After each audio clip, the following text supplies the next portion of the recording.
Morning, Year 11. I hope this finds you very well. I'm sorry I'm not with you this morning. So, it's Monday morning and we have got our English Language Paper 1 exam.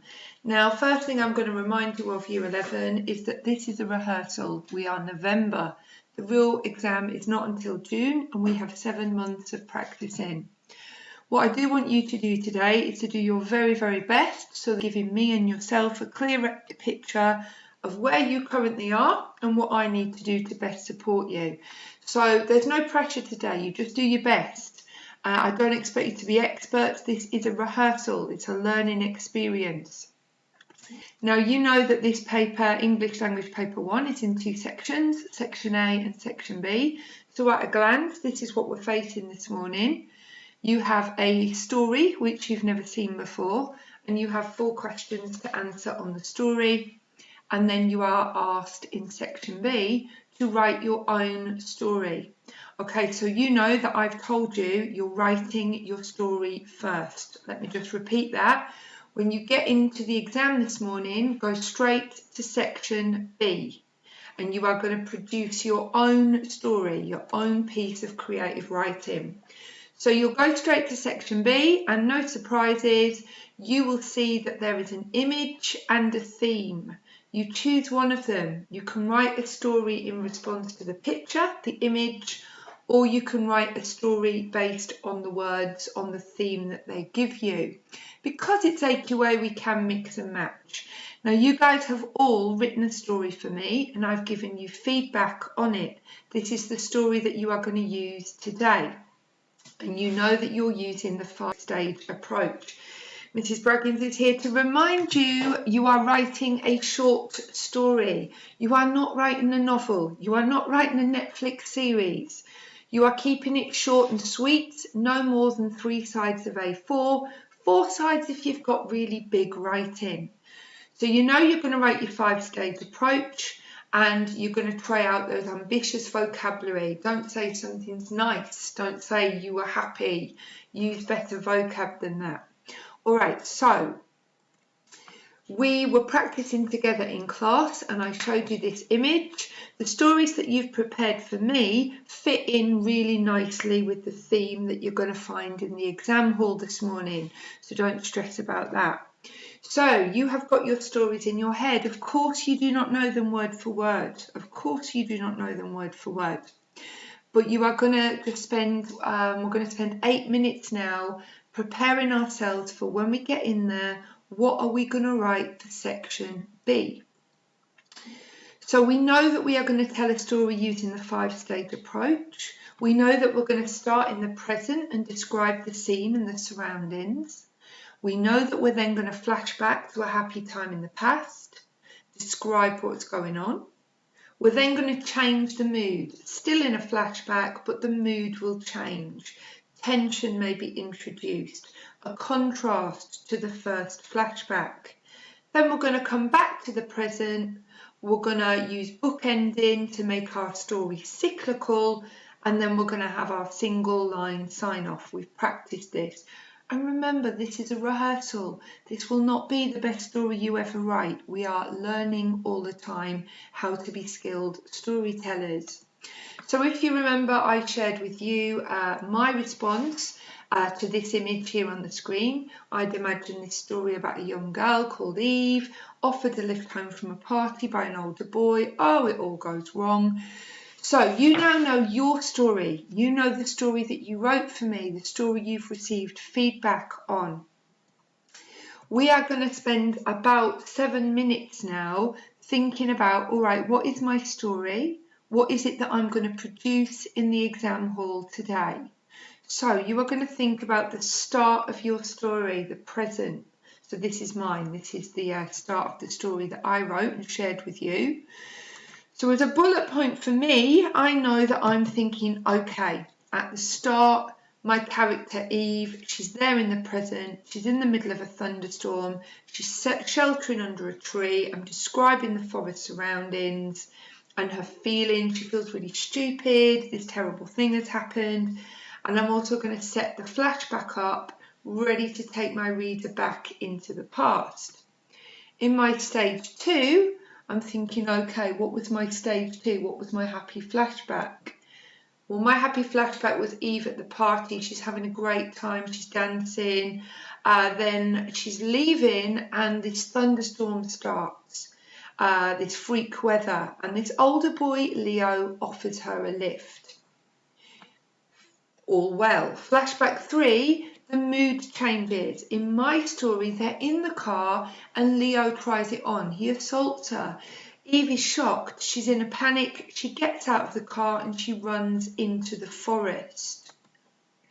And then I'm going to bring the story back to the present.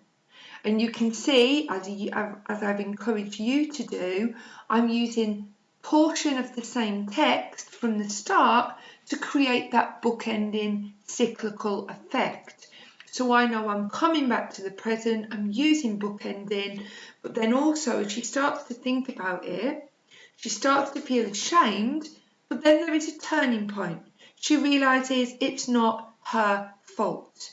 And my story ends with her calling the police. Leo won't get away with this. And indeed, why should he?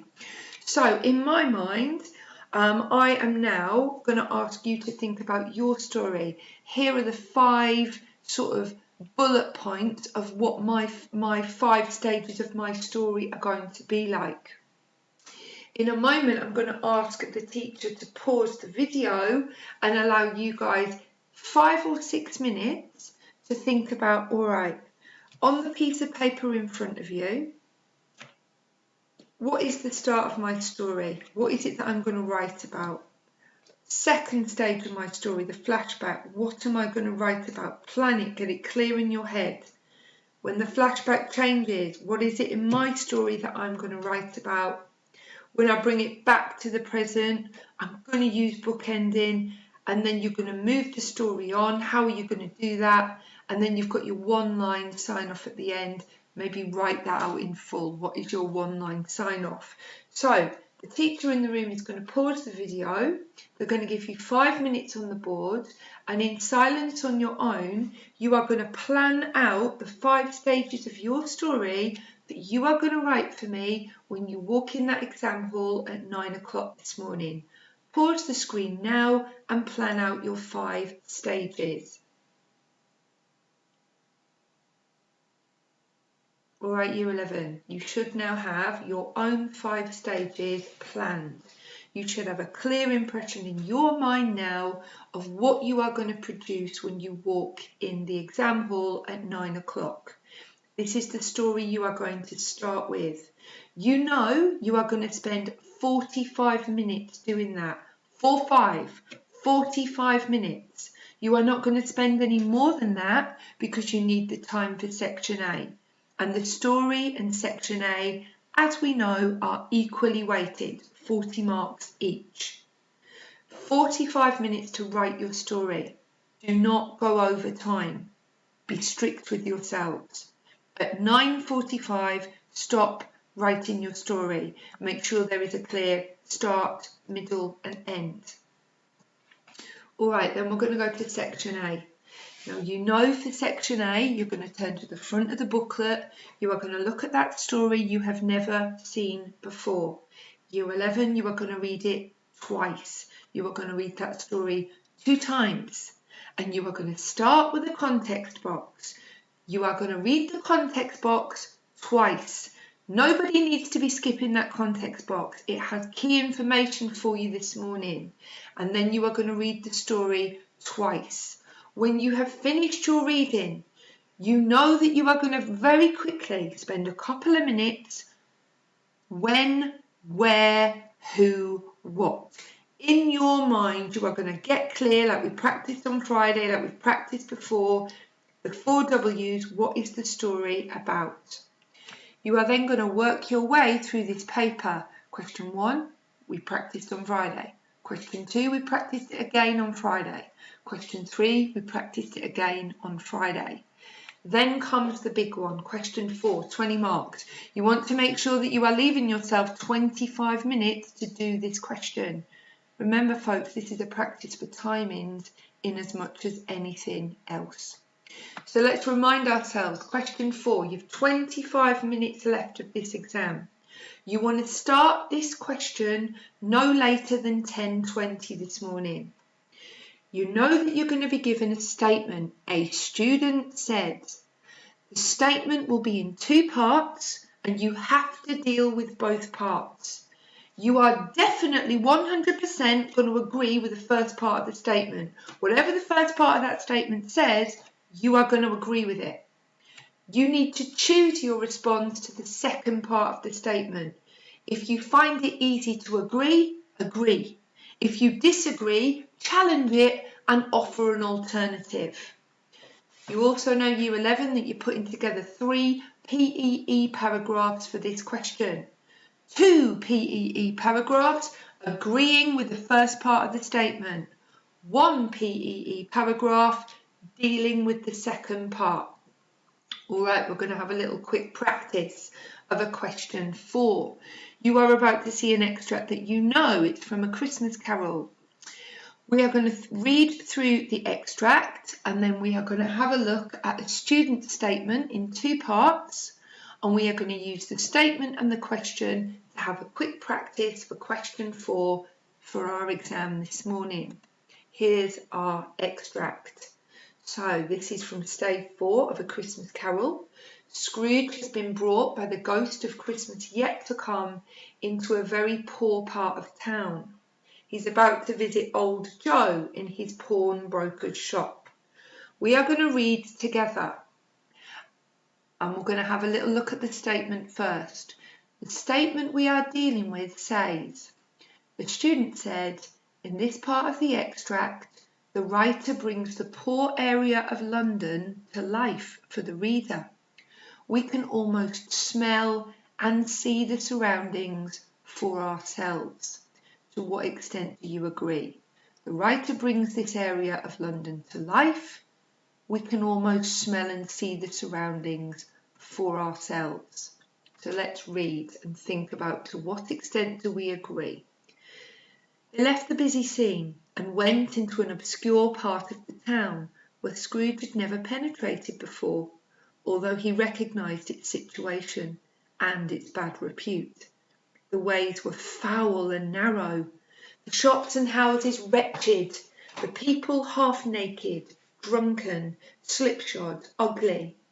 Alleys and archways, like so many cesspools, disgorged their offences of smell and dirt and life upon the straggling streets, and the whole quarter reeked with crime, with filth and misery. Far in this den of infamous resort there was a low-browed beetling shop, below a penthouse roof where iron, old rags, bottles, bones and greasy offal were bought. Upon the floor within were piled up heaps of rusty keys, nails, chains, hinges, files, scales, weights and refuse iron of all kinds. Secrets that few would like to scrutinise were bred and hidden in mountains of unseemly rags, masses of corrupted fat and sepulchres of bones.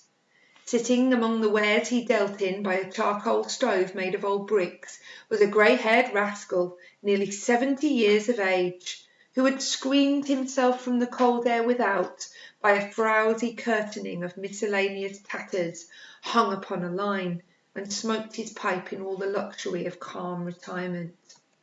Okay, so we've read the extract and we have this statement.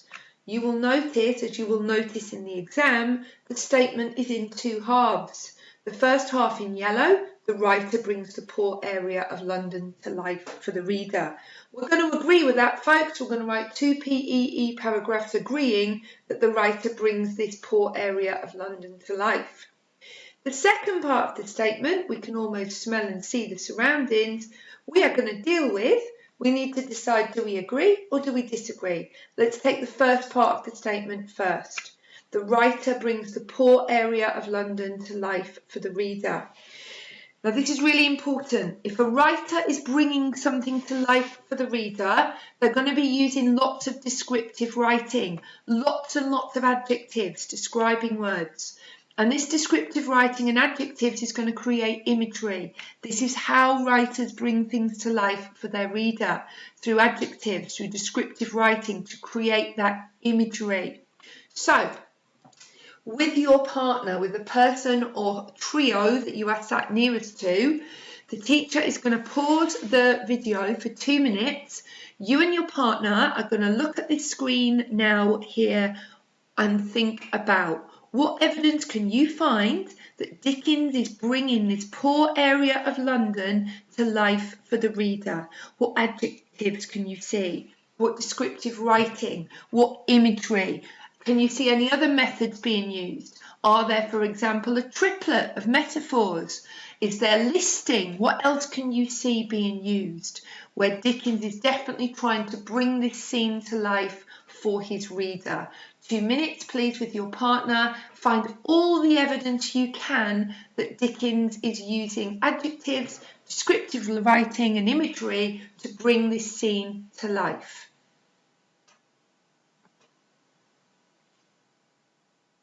All right, Year 11. So on the screen now are highlighted most of, though not all, the many, many things that Dickens is doing to bring this scene to life for his reader. Oh, there must be about 20 things that he's doing.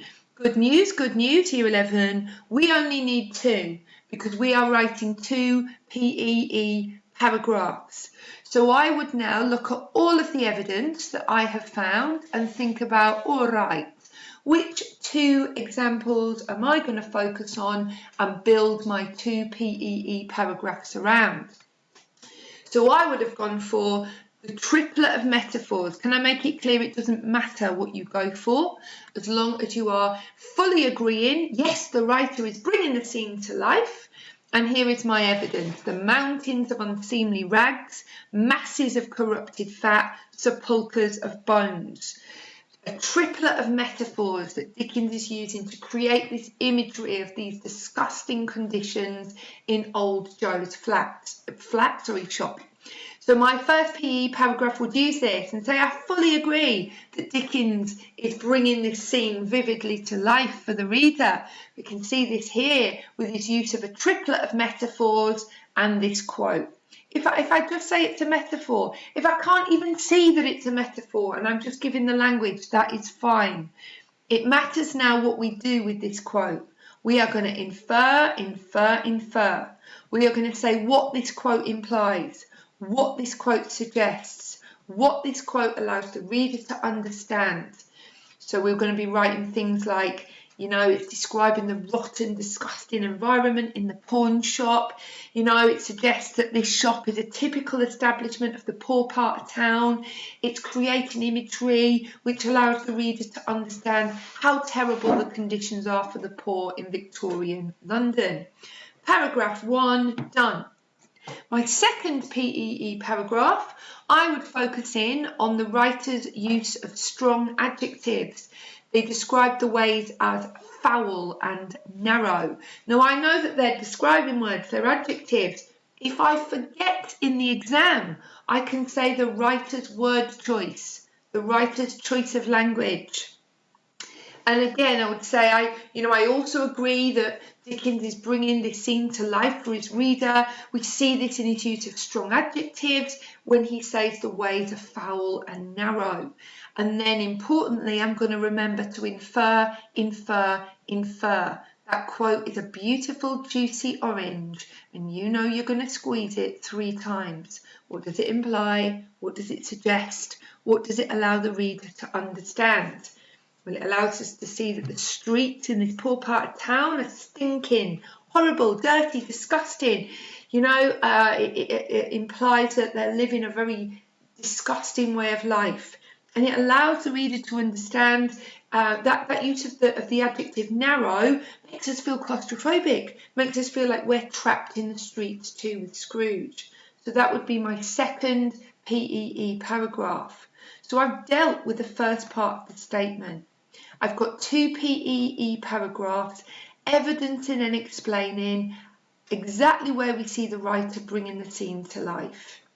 I'm now going to think about the second part of the statement. We can almost smell and see the surroundings for ourselves. Well, I'm going to agree. The writer is clearly bringing the scene to life skillfully.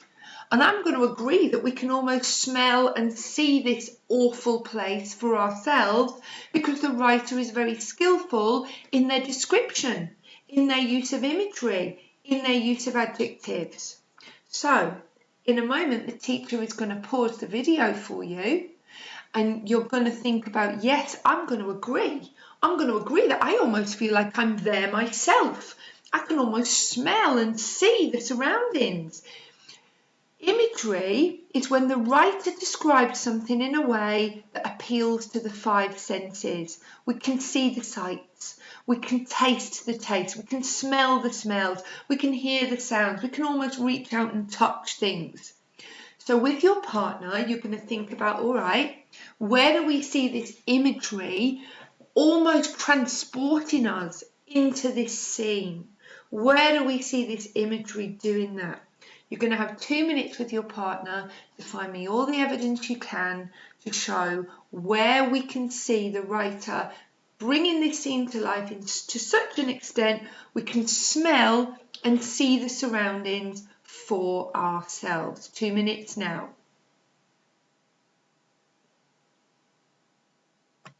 So you and your partner, again, it's lots of the information we had for the first part of the statement.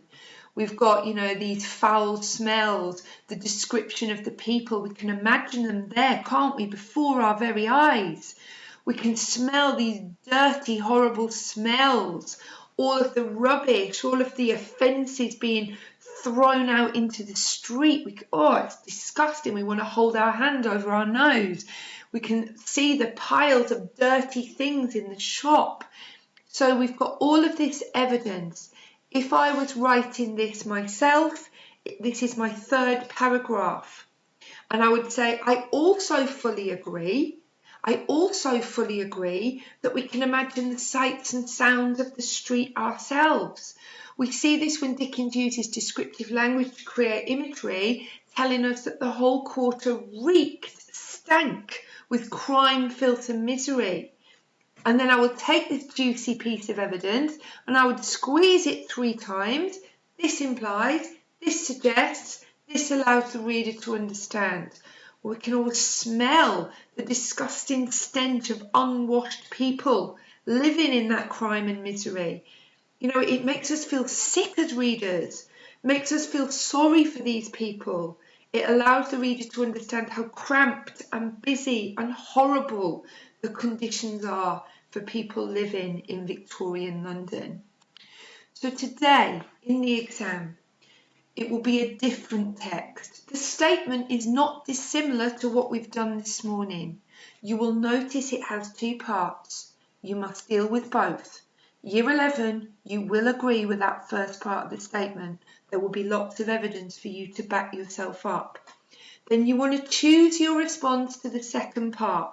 It is okay to agree. It is okay to disagree, but you have to suggest an alternative. It may be easier to agree. You will decide. So folks, you're going to be absolutely fine. Anything you need, you're going to find that you're going to go in there and you are going to be able to access this paper better than you think. Don't panic, breathe. You're starting with your story. You're going to spend 25 minutes on your story. You're then going to work your way through the 4 questions in section A, having read the text twice, so carefully, making sure you understand what, who, when, where, before you even start answering question 1. And you are going to make sure you leave yourself 25 minutes, 10:20 no later, you start question 4. Good luck, Year 11. I'm looking forward to marking them.